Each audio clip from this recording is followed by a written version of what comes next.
My name is John Keeley. I live on Canvey Island. I have done since 1950, except for a 12-year break when I lived in Northern Ireland. I married an Irish girl, we went over there to live. I've come back in 74 and I've been there ever since. I'm now the chairman of the British Legion branch.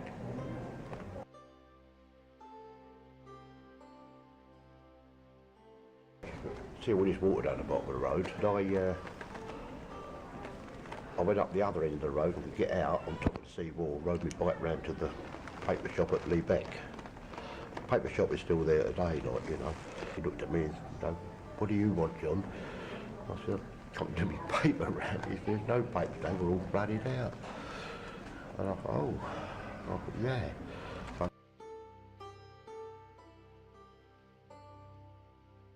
Goes back home again, wakes my mum and dad up.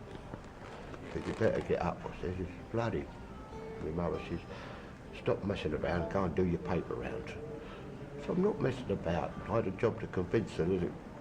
Anyway, she got up and looked out the window and see the water down the bottom of the road. Then my dad put the radio on and then they was telling you about it and they wanted everybody off the island by 2 o'clock before the next big tide. And that's what we done. We had to get out the top of the road. We had to walk along the water. It was broken away. We had a job getting over the gaps, but we got as far as Mitchell Avenue on Canvey. And we was helped by the army who was there then. They had duck boards out over the water, which it was about a foot deep. They had duck boards out. But those poor buggers, they was in their army boots and they was up to their ankles, over their ankles in water, so their feet must have been frozen. That was cold that morning, you know.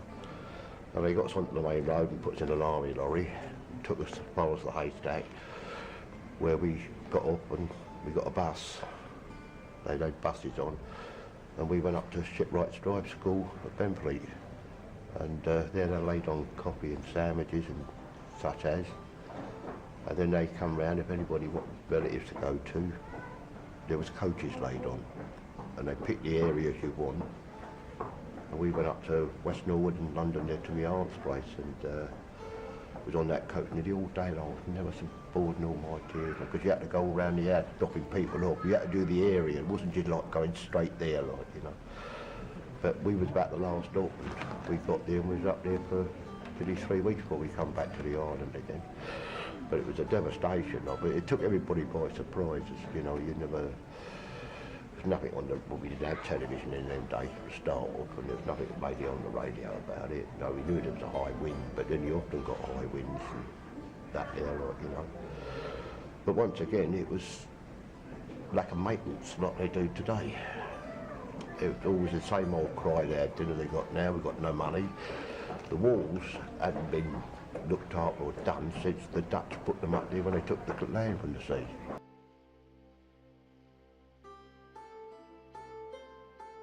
They were just the mounds of earth, like, you know. And then, because after all the tragedy, you lose lives, they decide they're going to, they go over the top now. And they went too high as far as I was concerned. It spoilt the seawall. You walk on the wall and half times you can't see over it.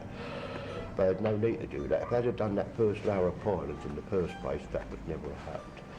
And I tell you that now, like, you know. And I don't care if they know it or not. It took lives and it's all the same old cry, you know. Can't afford it, you haven't got your money. But and the battle cry hasn't changed today.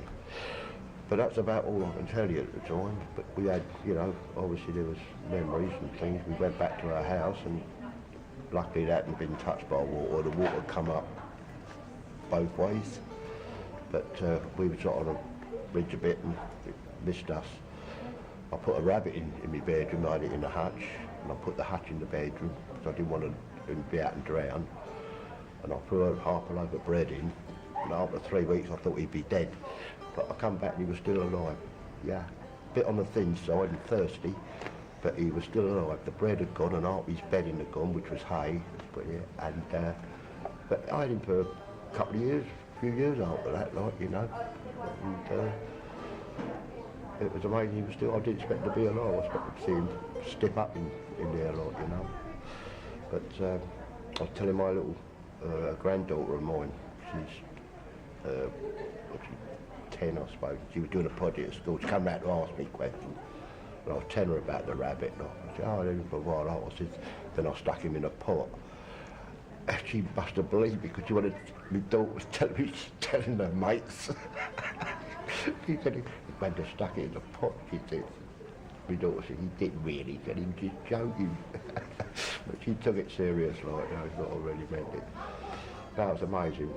But we got back and that was it.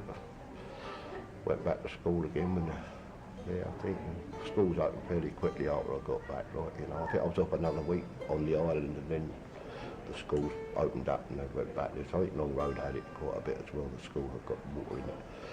There weren't many schools on the island in them days. There was a Catholic school, a convent school, and there was Leebeck Primary, Hawkesbury Road Primary, and Long Road Secondary, and that was the only secondary school, right, you know.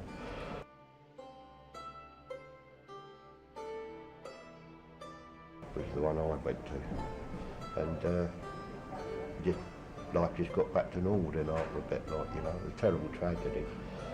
But it was over the 60 acres or 40 acres of Canvey that got the worst of it. That's where the walls breached over at the northern end, and you heard Ray say this morning, because he was on the island. I went to school with him, like, you know. I was a bit old, I'm a bit older than him, but he was in the same class as my sister. And we used to call it 40 acres and 60 acres. I don't know if you know Canvey at all. No, it's the northern part of the island, like, you know, where the creeks run. There's the creek parts that dam. But there you go. Yes, I've seen her from a distance, obviously, but first brush with loyalty. Even though I wore a Queen's uniform, but first brush with loyalty. It was quite nice, quite a pleasant surprise. I was away, as I say, I was only a kid at the time, and when you're a kid you don't realise the tragedy. It's not until you get older you start realising how serious it really was. Oh, like somebody died up the road, that is it, you know, tough.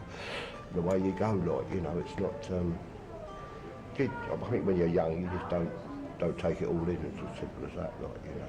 As I say, I didn't even realise it was, I'm not exactly stupid, I didn't even think about it being flooded, and I just went and done my paper around it, you know. I took something of that, you know. I don't even really know what I thought. I mean, when I think about it, I think, well, an idiot. You know, go and do your paper round.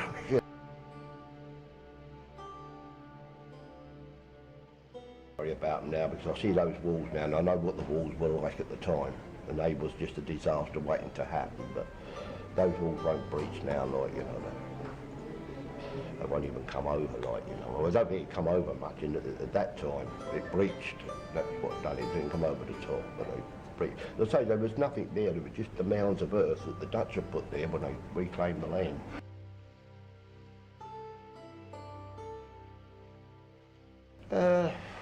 Well, they are big, aren't they?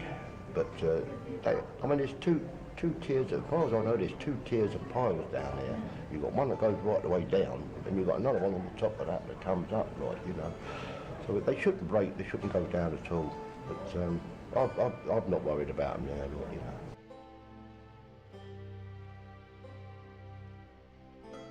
Well, that was a great privilege, you know, and I found her to be a very nice, down-to-earth lady, you know. She wanted to talk. Obviously she stuck the time, but she still found time to talk. And I felt sorry for Mr. Howard, who's getting rage from the officials at the back to keep her moving, and she didn't want to move. And I think, well, what do? You don't just kick royalty around, like, you know. But he did a good job, and I'm very privileged to meet her, very privileged, you know. Never thought I'd ever see the day, but there you go.